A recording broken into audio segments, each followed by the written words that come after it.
¿Queréis acaso iros también vosotros? Le respondió Simón Pedro: Señor, ¿a quién iremos? Tú tienes palabras de vida eterna, y nosotros hemos creído y conocemos que tú eres el Cristo, el Hijo del Dios viviente. Amén. Puede tomar su asiento. Muchas veces nos quedamos con esta lectura bíblica de dura es tu palabra, Señor, o las palabras de Pedro. Ministra José terminaba hablando un poquitito hace un ratito atrás de Pedro, cierto, que fue transformado por el Señor, y vemos que en muchas ocasiones Pedro, si bien se equivocó, pero en otras dijo declaraciones muy potentes, como por ejemplo esta, cierto, que él le dice al Señor: ¿a quién iremos? Solo tú tienes palabras de vida eterna. Y nosotros siempre nos hemos quedado con estos versículos porque son un poco conocidos, pero en esta mañana queremos compartir con mi esposo acerca de cómo en esta serie que está teniendo el pastor respecto a la distorsión. Recuerden que el pastor estuvo hablando acerca de la distorsión de Cristo, la distorsión de la oración, ¿cierto? Y nosotros queremos también seguir en esto y pensábamos, porque justamente con mi esposo trabajamos en el área de la educación cristiana, trabajamos en el Instituto Bíblico, amamos la palabra del Señor, y a veces también nos damos cuenta que podemos entrar en una distorsión de la palabra del Señor. Y es aquí como en este pasaje queremos mostrarle algunas actitudes que nosotros debemos evitar, y por supuesto mi esposo va a compartir la actitud correcta. Entonces en esto nosotros queremos mostrar actitudes que nosotros debemos evitar para no distorsionar la palabra del Señor.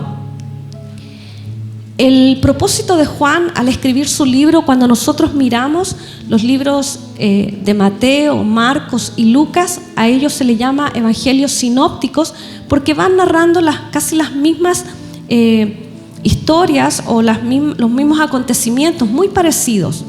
Pero cuando nos acercamos al libro de Juan, el libro de Juan tiene otra connotación porque es un poco más teológico. El libro de Juan es muy diferente a los evangelios porque el propósito de Juan es mostrar que Jesús es Dios, es mostrar su divinidad. Y el autor elige solamente 7 milagros, solo 7. Y en él también vamos a encontrar 7 declaraciones de un yo soy que habla Jesús con un yo soy compuesto.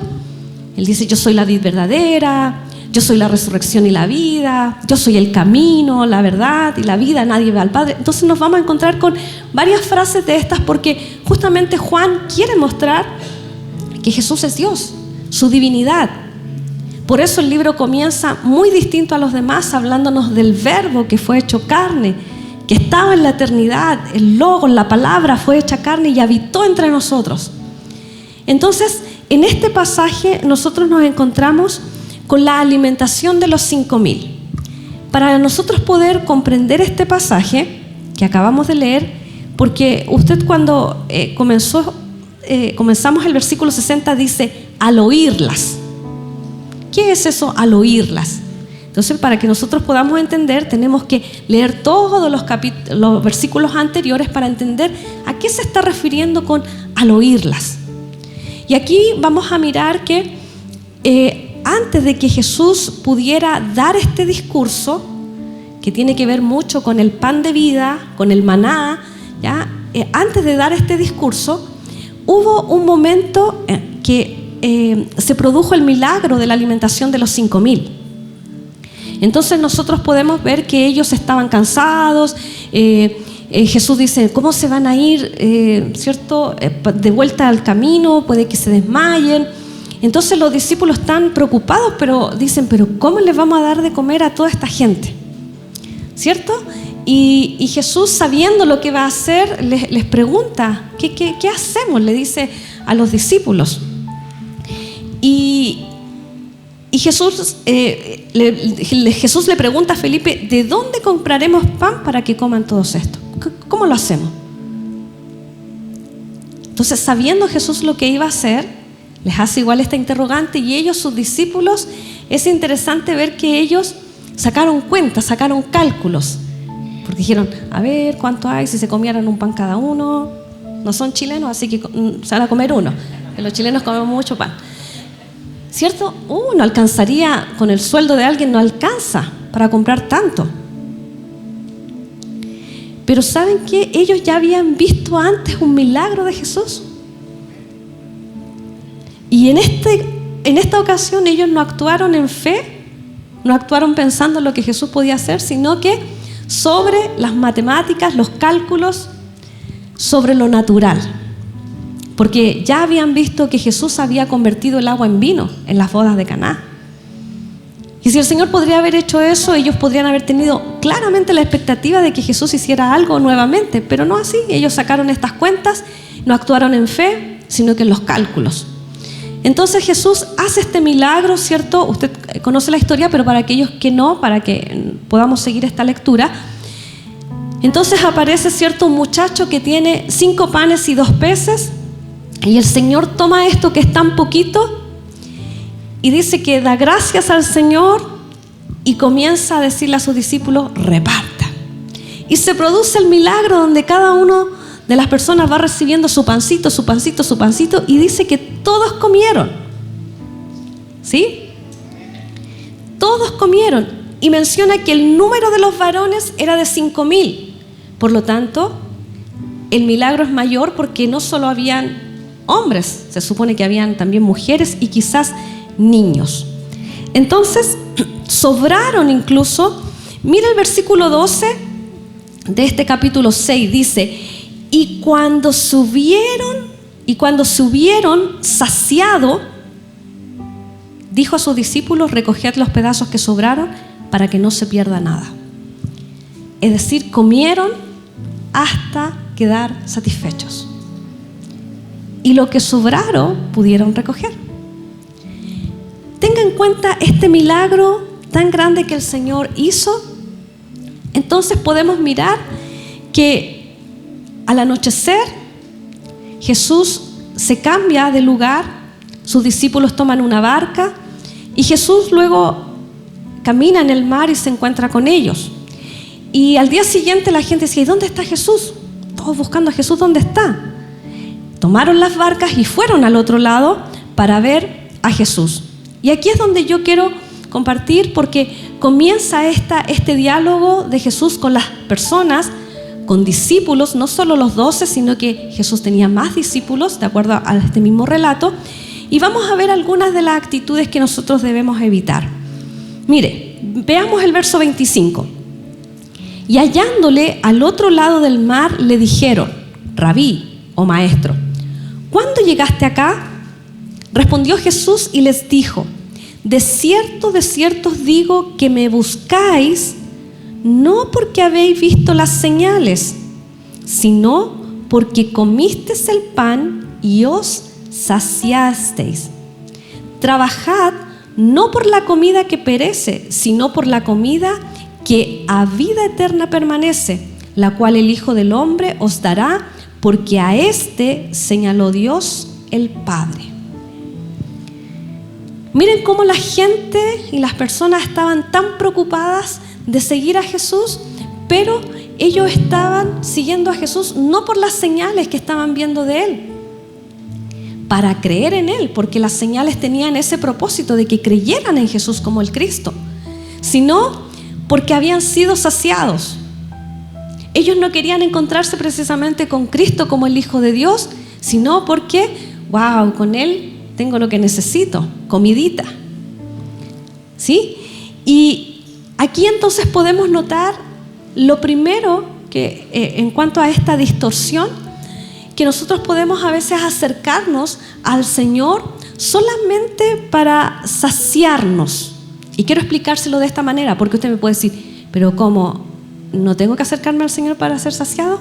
Desde un punto de vista sí, pero ahora le voy a explicar cómo. Mire, hoy en día, en la actualidad, el tema de la alimentación en nuestra sociedad, ¿cierto?, ha sido un tema muy importante, porque hoy la comida chatarra o la comida rápida es mucho más fácil obtenerla que usted quiera preparar algo, ¿cierto?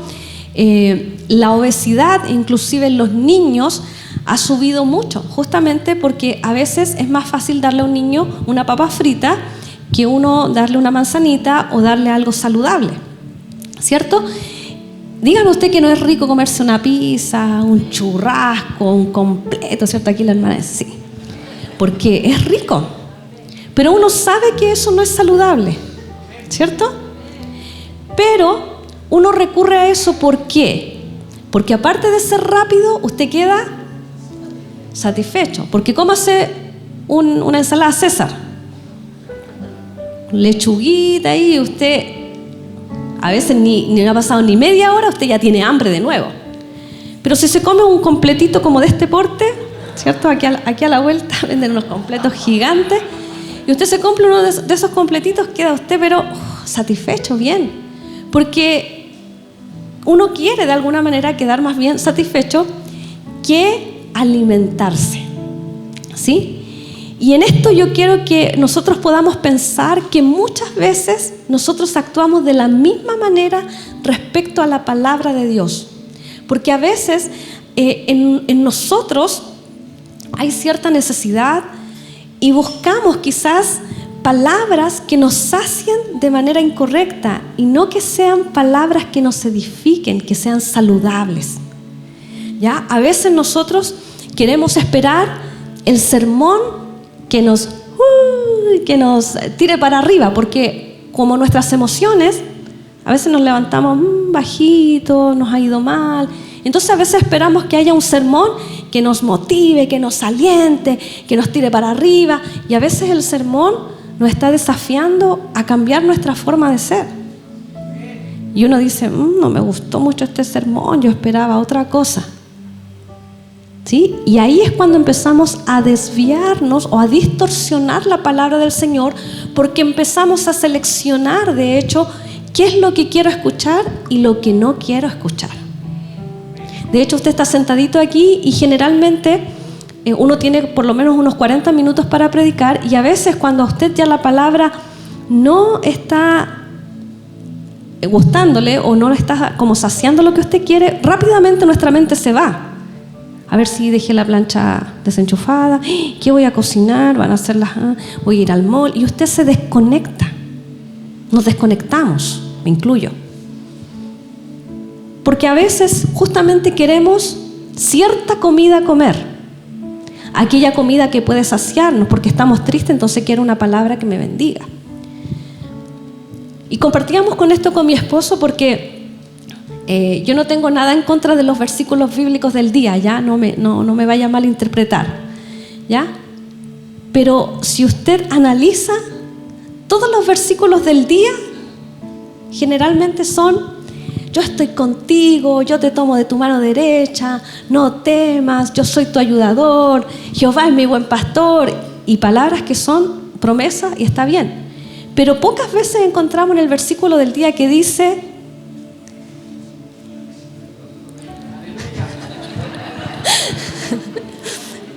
que dejemos nuestro viejo hombre.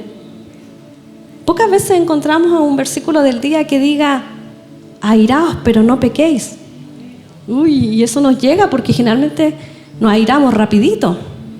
Sobre todo si vamos conduciendo en la mañana, taco, y te empieza a tocar la bocina y... ¿Sí o no? Pocas veces los versículos nos invitan a cambiar nuestra conducta, nuestra forma de ser, o a llenarnos del Señor, o acercarnos más a Cristo. Palabras que pueden ayudarnos a edificarnos de tal manera que nos miremos y digamos: wow, cuánto necesito de Cristo. Versículos que digan así como: vístanse de humildad. Y eso nos llega porque somos orgullosos, somos egocéntricos. Entonces no quiero que me malinterprete, ¿ya? Son bonitos los versículos del día, sí, pero no viva solo de ese versículo del día, sino que busque el alimento que el Señor quiere para usted ese día. A lo mejor el versículo del día está bonito, suena bien, pero sabe que muchos de esos versículos a veces están sacados también de contexto. Algunos de esos versículos, inclusive cuando uno los lee completitos, se da cuenta que hay cosas que uno también debe hacer, porque hay principios en la Escritura. Entonces a veces queremos que nos vaya bien pero nos saltamos el pedacito que dice, honra a tu padre y tu madre. Amén. Entonces ahí es donde nosotros debemos aprender a saber con qué me estoy alimentando. ¿Solo una palabra para que me sacie la necesidad del momento, del día? ¿O de verdad una palabra que me edifique, que me acerque a Cristo, que me haga creer más, que me haga confiar más? Allí es donde nos tenemos que preguntar, ¿qué estoy comiendo? En una ocasión hablaba con una hermana que tenía problemas familiares, tenía problemas con su esposo, con su hijita, varios conflictos, y un día que estábamos hablando, yo le dije, ¿sabes qué? Cuando te escucho que tú tienes igual mucha amargura, muchas cosas que tratas de hacerle responsable a tu esposo. Me dice, sí, pero es que yo leí un libro que el psicólogo decía que mi esposo me tiene que ayudar, que tiene que hacer esto, y me hablaba de un libro y de tantas cosas, y yo le dije, ¿y tú sabes lo que dice la palabra del Señor? Porque te escucho tanto decir del libro que leíste, del psicólogo que leíste, pero ¿sabes lo que dice la palabra? Que la mujer sabia edifica su casa. Y no te quiero leer la otra parte para no ofenderte, pero me gustaría que lo leyeras el versículo. Y eso a veces pasa con nosotros. Leemos buenos libros que a veces nos ayudan, de autoayuda quizás puede ser, pero nos alejamos realmente de lo que la palabra del Señor quiere y dice para nosotros. A veces incluso buscamos el buen consejo de algún amigo. ¿Sabes qué? Estoy viviendo esta situación, ayúdame, ¿qué puedo hacer? Porque queremos ser saciados. Pero cuando el amigo le dice, ¿sabes qué? Yo he orado al Señor y creo que tú deberías perdonar. No, pero es que me hizo daño. Entonces ponemos todas las excusas porque no queremos crecer. Queremos de alguna manera que nos hagan así, el nanay. Y hay cosas en las que nosotros debemos cambiar, debemos transformar, debemos acercarnos a Cristo. Debemos crecer, debemos alimentarnos bien. No solamente buscar aquello que solamente sacie nuestra vida y nos quede, wow, súper bien. El hambre del hombre termina cuando conoce a Cristo, por medio de su palabra. Amén. Vamos a mirar el número 2, que está en el versículo 30. Dice de la siguiente manera. Le dijeron entonces, ¿qué señal pues haces tú para que veamos y te creamos? ¿Qué obra haces? Cuando yo leí este versículo me dieron ganas de apretarle el cuello a estas personas porque dicen, ¿qué señal haces? Y acababan de ver el tremendo milagro que comieron toda esa multitud con 5 panes y 2 peces. ¿Acaso eso no es milagroso? Y ellos estaban diciendo, bueno, muéstranos una señal para que te creamos, para que creamos quien tú dices ser. Entonces, ellos están pidiendo a Jesús ver algo que recién habían visto respecto y habían sido testigos de este milagro que había sucedido y además que había sobrado comida. Estaba ahí a la vista, por así decirlo. Pero la verdad es que no es tan loco pensar porque ellos ¿saben qué esperaban? Que el pan descendiera del cielo. Eso para ellos era una señal.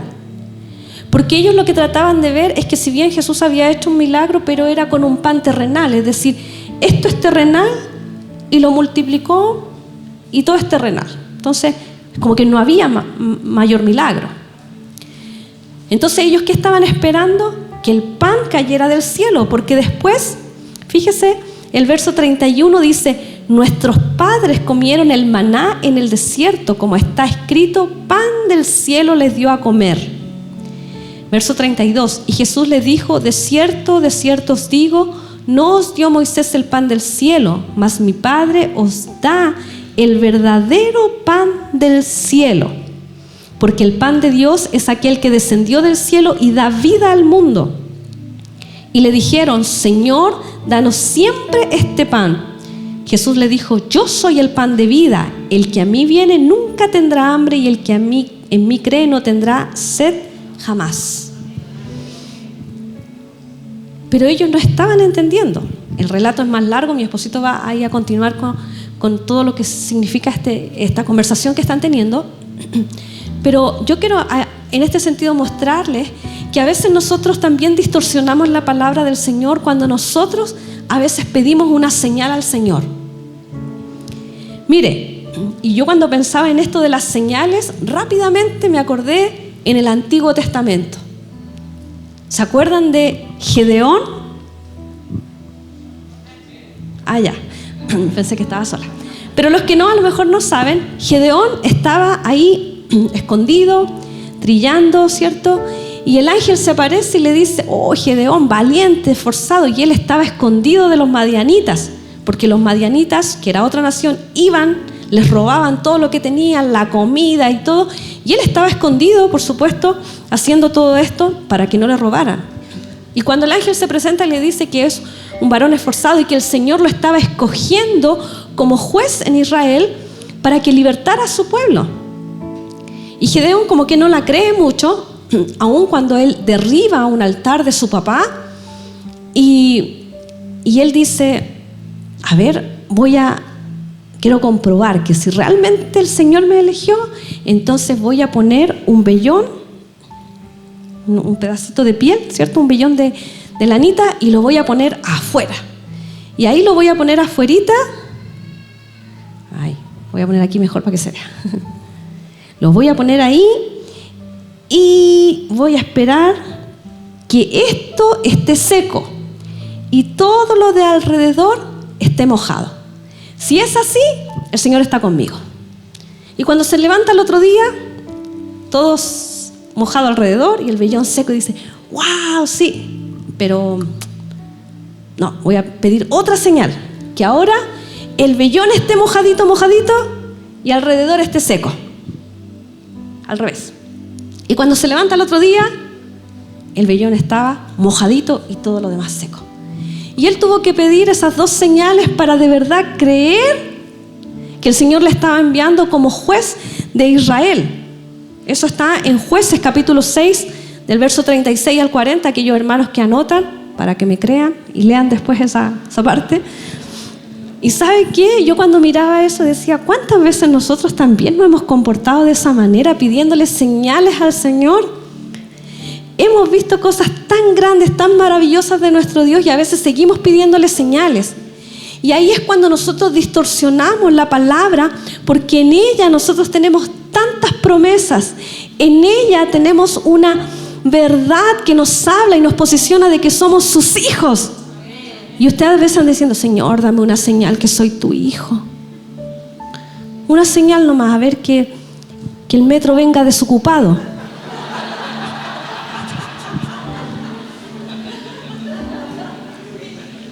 Y justo el metro viene lleno.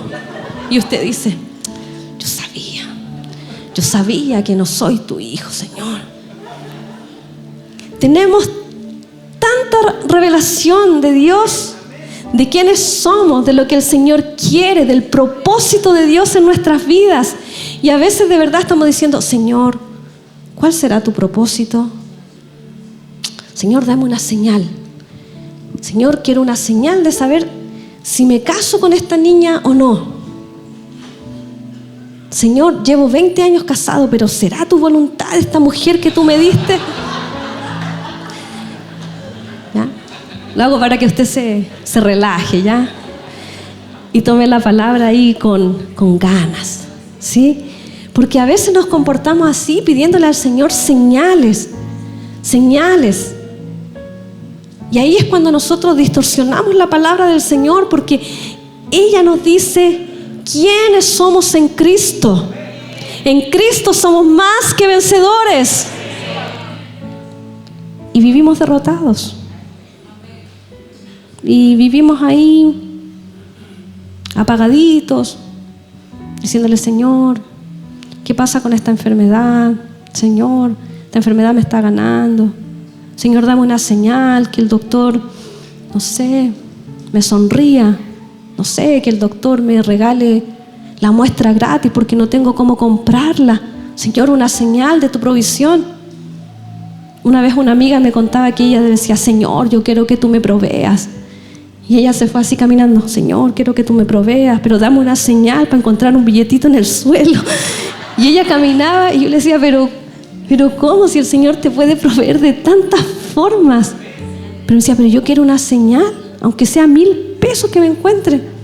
Y decía, no, estás equivocada. Si el Señor puede hacer algo milagroso, el Señor puede pagarte hasta una deuda, el Señor, no sé, inclusive usted a veces se metió la mano en una chaqueta que hace tiempo, uy, me encontré 10,000 pesos, esta chaqueta no me la ponía no sé cuándo y usted se encontró algo.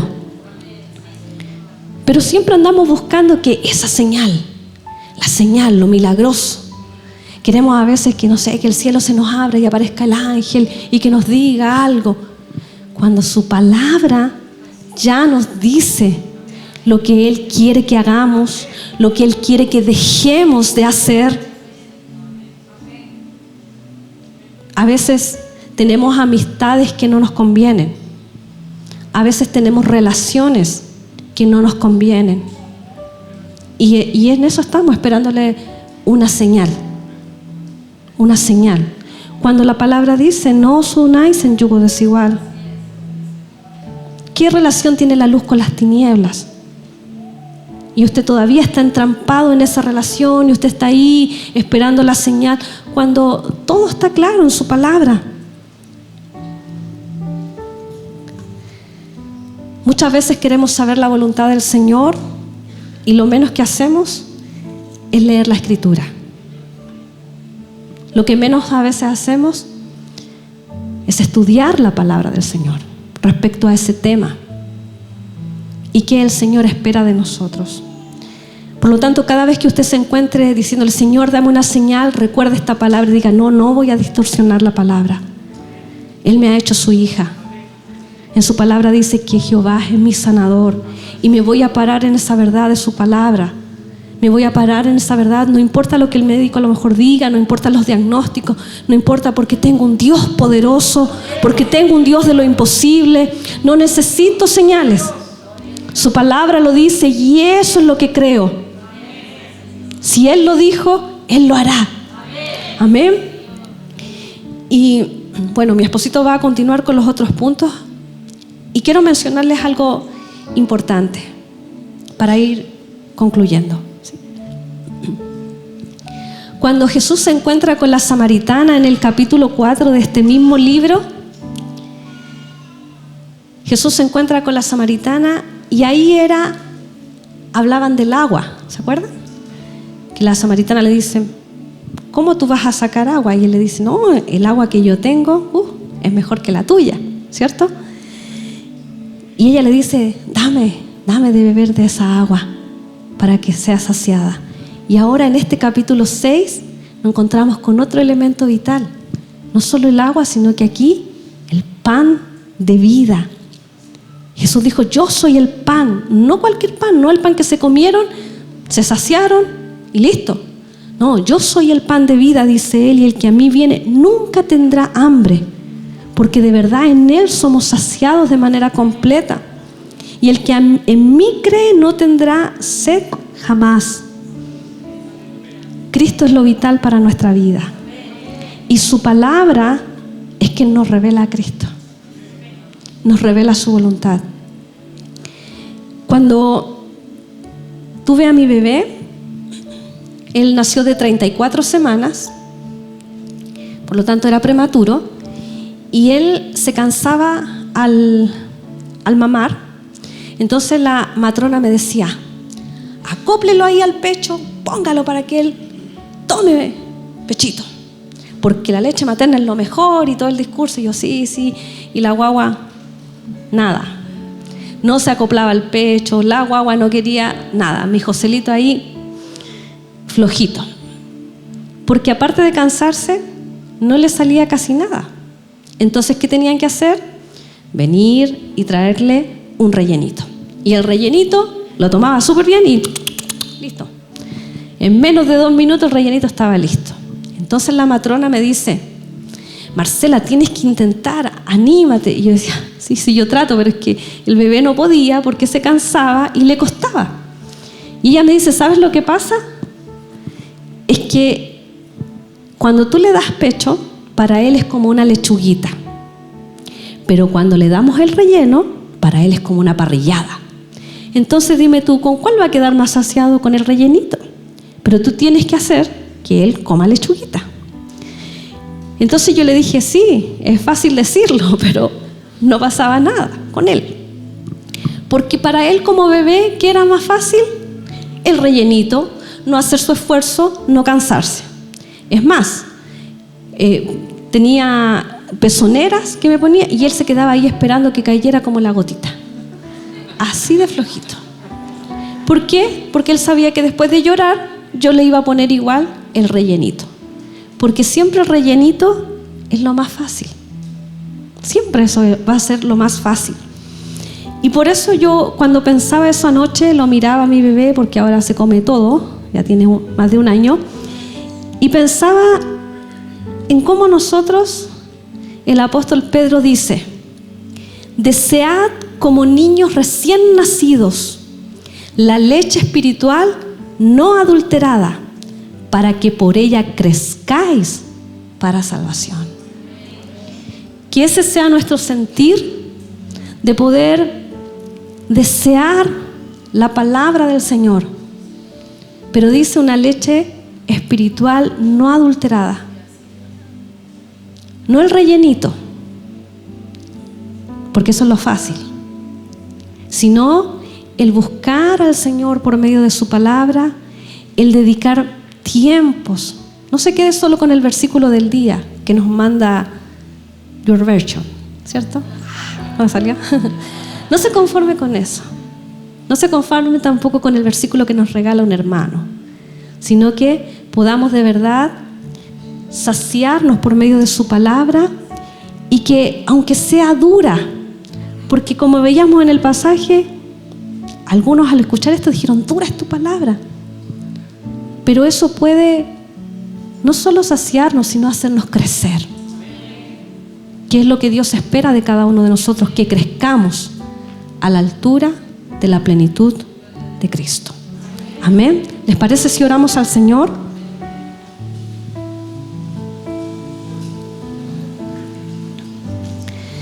Padre, le damos muchas gracias en esta tarde ya, porque usted nos desafía.